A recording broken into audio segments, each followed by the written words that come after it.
So today's video is going to be focused around some frequently asked questions, and it's going to take two different parts. So the first part is some just kind of general university questions that students have been sending in to me, and so I wanted to just make a quick video of a compilation of some of these FAQs to hopefully help provide some information for you all that you may not be aware of as students. And I'm sure that information is on the way. It's just, of course, it takes a while to get everything together and then send out the information. So I wanted to just provide that for you all. And then the second part of the frequently asked questions is kind of more centered around English 103 specific. So let's get started.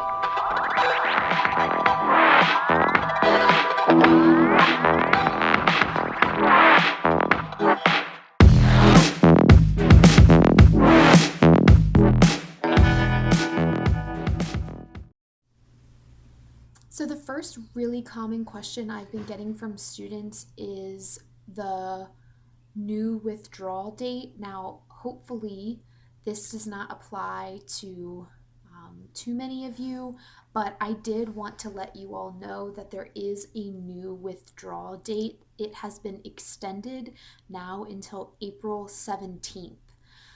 So, just to kind of preface what that means, if you take a W in any class, so if you withdraw from any class, it shows up as a W on your transcript, your official transcript.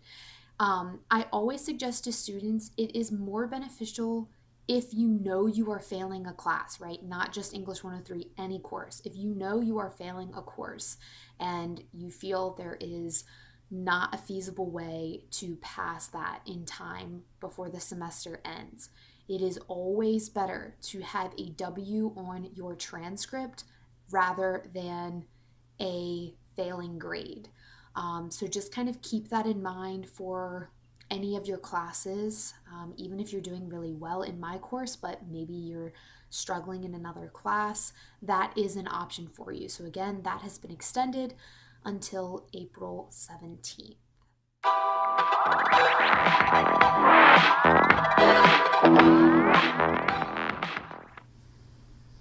So the second update isn't necessarily a frequently asked question because it is very, very new information that I just received as of this morning. So today is Thursday. And that is a new grading system has actually been approved and put into place. And so what that looks like is there are now two different options.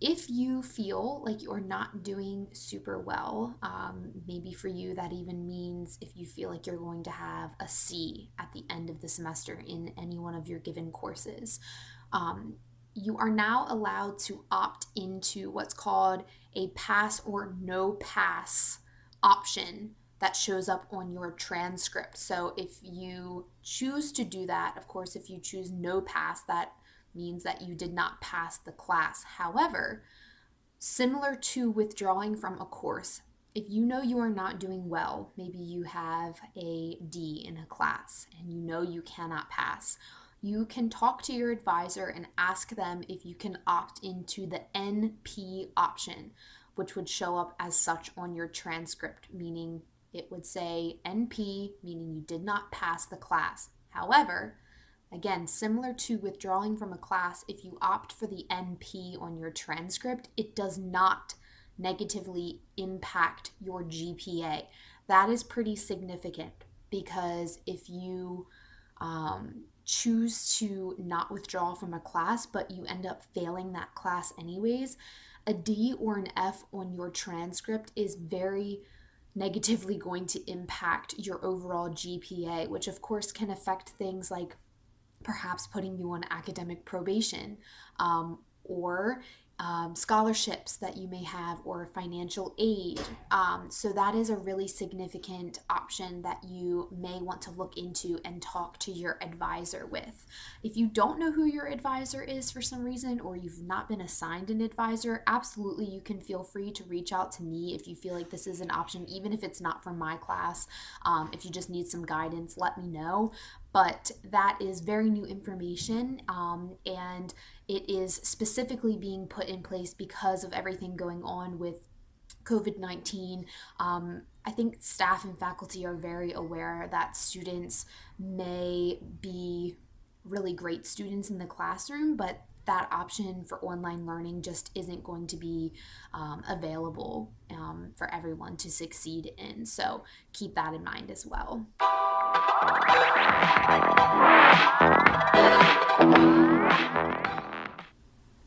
And lastly, just a general frequently asked question that I've been getting from many of you is surrounding refunds, right? Because obviously we are not on campus anymore.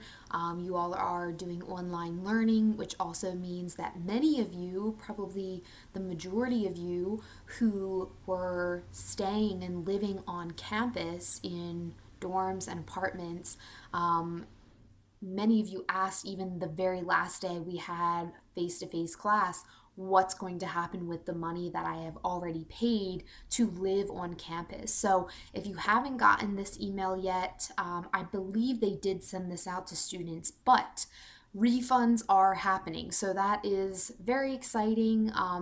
And I hope all of you did receive that information. Again, if not, you can feel free to reach out to me and I can forward that information to you. But they are refunding money for both housing and I believe meal plans.